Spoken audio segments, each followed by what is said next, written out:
Salam saudaraku, semoga kita semua dalam keadaan sehat dan penuh sukacita dalam Tuhan. Kita akan merenungkan firman Tuhan yang menjadi nas khotbah kita hari ini, Mazmur 146 ayat 1-10. Sebelumnya mari kita berdoa. Bapa di sorga, sebentar lagi kami akan merenungkan firman-Mu. Kiranya Roh-Mu yang kudus menerangi hati dan pikiran kami, agar kami sungguh memahami firman-Mu. Dalam nama anak-Mu Tuhan Yesus Kristus kami berdoa. Amin. Mazmur 146 ayat 1-10. Haleluya, pujilah Tuhan hai jiwaku. Aku hendak memuliakan Tuhan selama aku hidup, dan bermazmur bagi Allahku selagi aku ada. Janganlah percaya kepada para bangsawan, kepada anak manusia yang tidak dapat memberikan keselamatan. Apabila nyawanya melayang, ia kembali ke tanah. Pada hari itu juga lenyaplah maksud-maksudnya. Berbahagialah orang yang mempunyai Allah Yakub sebagai penolong, yang harapannya pada Tuhan Allahnya. Dia yang menjadikan langit dan bumi, laut dan segala isinya, yang tetap setia untuk selama-lamanya, yang menegakkan keadilan untuk orang-orang yang diperas, yang memberi roti kepada orang-orang yang lapar. Tuhan membebaskan orang-orang yang terkurung. Tuhan membuka mata orang-orang buta. Tuhan menegakkan orang yang tertunduk. Tuhan mengasihi orang-orang benar. Tuhan menjaga orang-orang asing, anak yatim, dan janda ditegakkannya kembali. Tetapi jalan orang fasik dibengkokkannya. Tuhan itu Raja untuk selama-lamanya. Allahmu, ya Sion, turun-temurun. Haleluya. Demikian firman Tuhan.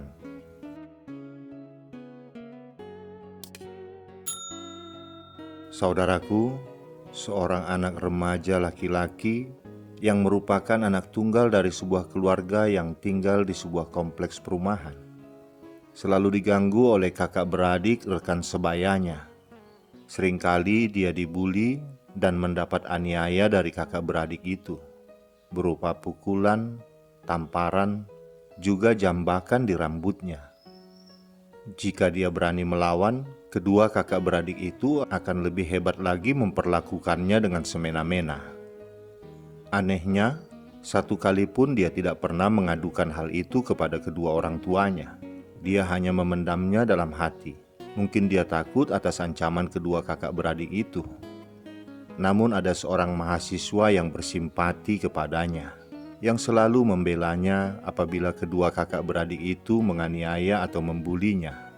Saat mereka sedang bermain dengan anak-anak lainnya, pemuda mahasiswa itu selalu memperhatikannya dan menjaganya dari jarak tertentu. Apabila sewaktu-waktu dia diperlakukan dengan semena-mena, maka pemuda itu akan datang menolongnya. Anak remaja itu sungguh sangat senang atas pembelaan dan pertolongan pemuda mahasiswa tadi, dan dia selalu berharap pemuda itu selalu ada di dekatnya. Namun sudah pasti mahasiswa itu tidak akan selalu ada di dekatnya. Seringkali remaja itu menangis, menahan rasa sakit atas perlakuan kedua kakak beradik itu. Namun sesampainya di rumah, dia tidak pernah mengatakan kejadian yang sebenarnya kepada ayah atau ibunya. Jika orang tuanya bertanya, dia akan mengatakan dia terjatuh. Tentunya kejadian seperti itu tidak akan terulang seandainya ia mau memberitahukan hal sebenarnya kepada orang tuanya. Orang tuanya bisa saja mendatangi rumah kedua kakak beradik itu dan bicara baik-baik dengan orang tua mereka, agar kedua kakak beradik itu tidak memperlakukan anaknya seperti itu lagi. Suatu ketika, dia dianiaya oleh kedua kakak beradik itu, dan rasa sakitnya luar biasa. Badannya sampai membiru di beberapa tempat. Dia tidak pulang ke rumah, tapi di satu tempat dia menunggu mahasiswa itu pulang dari kuliah. Ketika melihat mahasiswa itu dari jauh, hatinya gembira. Sambil menangis, dia mendatangi pemuda itu dan mengadukan apa yang telah dia alami. Tidak lama kemudian mereka mendatangi rumah kedua kakak beradik itu dan berbicara dengan ibunya tentang apa yang telah terjadi. Ibu kedua kakak beradik itu sungguh marah dan meminta maaf kepada anak remaja tadi. Dan anehnya, remaja itu melarang ibu kedua kakak beradik itu memberitahukannya kepada orang tuanya. Seperti dapat kita duga, hanya beberapa hari saja ia merasa aman, dan di hari-hari berikutnya kejadian serupa terulang kembali. Saudaraku, saat menghadapi berbagai pergumulan hidup, biasanya seseorang mencari pertolongan kepada pribadi yang diyakini memiliki kemampuan, kuasa, dan kekuatan untuk memberi pertolongan. Misalnya, jika seseorang tidak punya uang, maka ia berusaha mencari orang yang punya uang. Jika ingin sembuh dari penyakit, maka ia mencari dokter. Jika ingin terbebas dari depresi, maka ia mencari seorang psikolog atau konselor. Ada banyak tokoh penolong dalam hidup manusia. Bahkan dalam dunia fiksi modern pun, ada banyak tokoh penolong yang hebat-hebat, seperti Superman, Spider-Man, Batman, dan lain sebagainya. Dengan caranya sendiri, tokoh-tokoh penolong ini memberi pertolongan bagi manusia yang sedang mengalami masalah ataupun kesulitan hidup. Mazmur 146 ini juga menawarkan sosok penolong yang lain.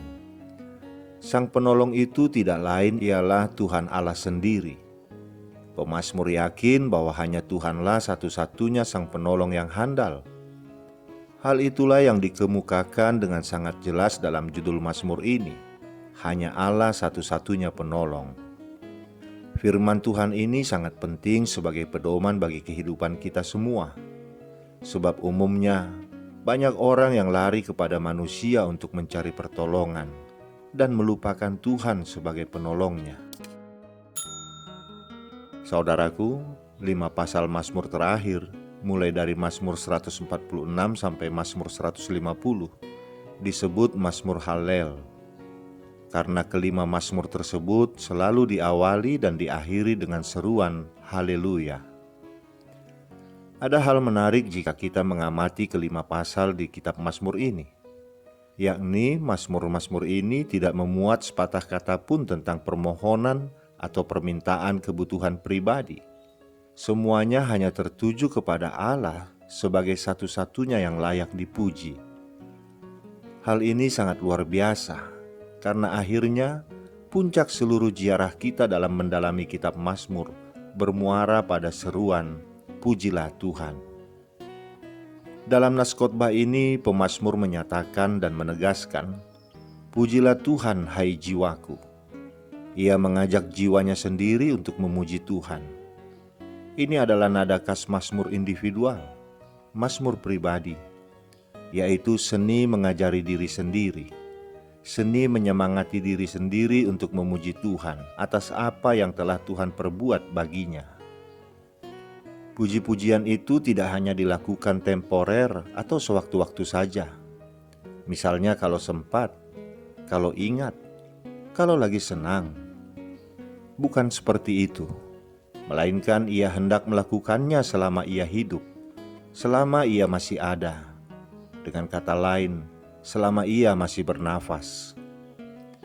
Karena pemazmur telah percaya dan hanya mengandalkan Tuhan Allah saja, maka ia pun menegaskan bahwa tidak ada pihak lain atau manusia, baik yang berkedudukan tinggi sebagai bangsawan atau raja sekalipun, yang bisa memberi pertolongan dan rasa aman yang abadi kepada hidup manusia. Mengapa demikian? Karena manusia hanyalah makhluk yang fana, yang hidup dalam jangka waktu yang terbatas. Berapapun besar kekuasaannya, berapapun besar kejayaannya, berapapun banyak hartanya, pada akhirnya ia akan sampai pada titik di mana semua itu akan lenyap. Persis seperti kata pemazmur dalam ayat 4, apabila nyawanya melayang, ia kembali ke tanah. Pada hari itu juga lenyaplah maksud-maksudnya. Persoalan terbesar dalam diri banyak orang adalah mereka ingin memiliki kuasa atas diri dan kehidupan mereka. manusia lupa bahwa hakikat hidupnya adalah buah karya ciptaan Allah yang Maha Kuasa. Maka kepada Allah lah kita seharusnya bersandar dan meminta pertolongan. Siapa yang kita puji bukanlah orang lain atau diri sendiri, melainkan Tuhan Sang Pencipta.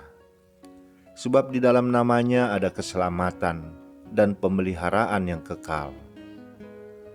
Namun, hal ini jangan dipahami sebagai anjuran sinis untuk jangan pernah mempercayai seseorang atau untuk tidak meminta pertolongan dari sesama manusia. Mazmur ini berbicara pada taraf yang paling fundamental, yaitu siapakah penolong yang mendapat tempat pertama dan paling utama dalam hidup kita. Bagi pemazmur, Tuhanlah sebagai sumber pertolongan yang utama dan pertama dalam hidupnya. Oleh karena itu, dalam ayat 5 pemazmur berkata, "Berbahagialah orang yang mengandalkan Tuhan sebagai penolong, atau yang menjadikan Tuhan sebagai dasar atau tumpuan pengharapannya." Percaya dan mengandalkan Tuhan Allah itu sangat mendasar, sebagaimana diungkapkan dalam ayat 6. Tuhan itulah Sang Pencipta langit dan bumi, seluruh alam semesta ini, termasuk manusia di dalamnya, diciptakan oleh Tuhan. Tuhan tidak hanya menciptakan, melainkan Ia tetap membimbing dan melestarikan alam ciptaannya dengan menjaga dan memelihara seluruh karya ciptaannya tersebut. Tuhan Sang Pencipta itu adalah setia, dan kasih serta kesetiaannya itu tidak pernah berubah dan berlangsung sepanjang segala abad. Apa yang dijanjikannya pasti ditepati, tidak tergantung pada situasi dan kondisi. Berbeda dengan manusia yang sering berubah-ubah, tergantung pada suasana hati. Kadang baik, kadang tidak. Hari ini ya, besok tidak. Tidak ada orang yang benar-benar setia di dunia ini. Orang hanya mampu sebatas berusaha untuk setia. Karya penciptaan dan pemeliharaan Tuhan masih dilukiskan terus dalam ayat-ayat berikutnya. Disebutkan bahwa Tuhan menegakkan keadilan, terutama keadilan bagi orang-orang yang cenderung mudah menjadi korban dalam sebuah struktur masyarakat. Misalnya, Tuhan membela orang yang diperas, memberi makan kepada orang yang lapar. Tuhan membawa kebebasan bagi orang yang terkurung, secara jasmani dari penjajahan bangsa lain, secara rohani dari kungkungan dosa dan iblis. Selain itu, Tuhan juga memberi kesembuhan dan kelegaan, membuka mata orang buta, menegakkan kepala orang yang tertunduk, yaitu orang-orang yang tidak berharga, yang dipandang sebagai sampah masyarakat. Tidak hanya berhenti di situ saja, Tuhan pun menyayangi orang-orang benar, orang yang tidak bersalah. Tuhan melindungi dan menjaga orang-orang asing, anak yatim dan janda. Secara khusus, Tuhan menetapkan hukum yang harus dipatuhi oleh semua umatnya agar memberikan keadilan bagi mereka. Sebaliknya, Tuhan membengkokkan jalan orang jahat, orang fasik. Bagi pemazmur, Tuhan tampil sebagai tokoh yang menjungkir-balikan tatanan yang tidak adil, struktur masyarakat yang menindas. Tuhan tampil sebagai pembela orang yang dieksploitasi. Setelah menampilkan Tuhan dengan segala macam tindakan dan perbuatannya, akhirnya pemazmur mengakhiri mazmur ini dengan sebuah maklumat agung, yaitu bahwa Tuhan itu Raja untuk selama-lamanya. Tuhan Allah menjadi Raja Sion sepanjang masa. Mazmur ini pun akhirnya juga ditutup dengan seruan Haleluya. Saudaraku, banyak orang menjadi kecewa dan frustasi karena mereka salah berharap, yaitu berharap kepada manusia dan menjadikan harta kekayaan sebagai andalan hidupnya. Manusia, uang, harta kekayaan bukanlah tempat untuk kita berharap. Firman Tuhan tak henti-hentinya mengingatkan kita supaya jangan berharap dan mengandalkan manusia atau apapun yang ada di dunia ini. Orang yang mengharapkan pertolongan dari manusia pasti akan kecewa, karena kebaikan dan kesetiaan manusia itu mudah sekali berubah. Pemazmur mengajak kita memuji Tuhan, karena Dialah satu-satunya yang dapat diandalkan dalam hidup ini. Manusia, bahkan penguasa sekalipun, akan mengecewakan. Pertolongan manusia hanya sesaat dan tidak tuntas. Bahkan Alkitab menyatakan dengan keras bahwa orang yang mengandalkan manusia disebut sebagai orang yang terkutuk, seperti tertulis dalam Yeremia 17 ayat 5. Terkutuklah orang yang mengandalkan manusia, yang mengandalkan kekuatannya sendiri, dan yang hatinya menjauh daripada Tuhan. Orang yang mempercayakan hidupnya kepada Tuhan oleh pemazmur disebut sebagai orang yang berbahagia. Kenapa? Karena Tuhan akan membuat hidup mereka bermakna dan tidak berakhir dengan sia-sia. Bukan berarti mereka tidak akan mati, tidak akan sakit, tidak akan kecewa, atau tidak akan gagal. Kenyataan-kenyataan itu dapat juga terjadi pada orang percaya. Namun demikian, akhir hidup mereka akan berbeda dengan orang yang tidak menaruh kepercayaannya kepada Tuhan. Orang yang tidak percaya Tuhan, hidupnya akan berakhir seperti bunga rumput yang layu lalu lenyap. Tetapi orang yang bersandar kepada Tuhan, hidupnya akan berakhir seperti biji gandum yang jatuh ke tanah lalu mati, namun tumbuh kembali dan menghasilkan buah yang banyak. Orang percaya dan orang yang tidak percaya sama-sama akan mengalami akhir hidupnya. Tapi yang satu berakhir dengan sia-sia dan yang lainnya berakhir dengan penuh makna. Jadi saudaraku, bersandarlah kepada Tuhan. Dia mengasihi dunia ini dan segala isinya. Dialah penolong kita. Dialah penopang dan pelindung orang-orang lemah. Dialah Raja. Karena itu, seperti pemazmur, biarlah kita juga berkata, "Aku hendak memuliakan Tuhan selama aku hidup, dan bermazmur bagi Allahku selagi aku ada." Amin. Kita berdoa. Bapa di surga, terima kasih atas firman-Mu yang telah kami dengar hari ini. Kiranya kami tidak mengandalkan sesama kami manusia dalam menghadapi persoalan, pergumulan, dan kesulitan hidup. Tapi biarlah kami bergantung sepenuhnya kepada tangan pengasihan-Mu, yang kami yakin mampu menopang menolong kami menghadapi setiap pergumulan. Engkau sungguh mengasihi dunia ciptaan-Mu ini, termasuk kami yang ada di dalamnya. Sehingga dengan penuh kasih setia, Engkau menjaga dan memelihara kami semua. Kiranya di dalam pemeliharaan-Mu, kami semakin mengenali kehendak-Mu Bapa. Kami memohon kepadamu Bapa, jangan jadikan kami manusia sombong, manusia angkuh, jikalau kami memiliki kekuatan, jikalau kami memiliki kuasa. Ingatkan kami selalu bahwa kami hanyalah manusia fana, yang pada waktunya akan menjadi lemah dan mati. Biarlah ingatan kami akan hal itu membuat kami selalu mengandalkan kuasa dan kesetiaan-Mu, agar hidup kami di dunia ini menjadi bermakna. Terima kasih Bapa. Di dalam nama anak-Mu Tuhan Yesus Kristus kami berdoa. Amin.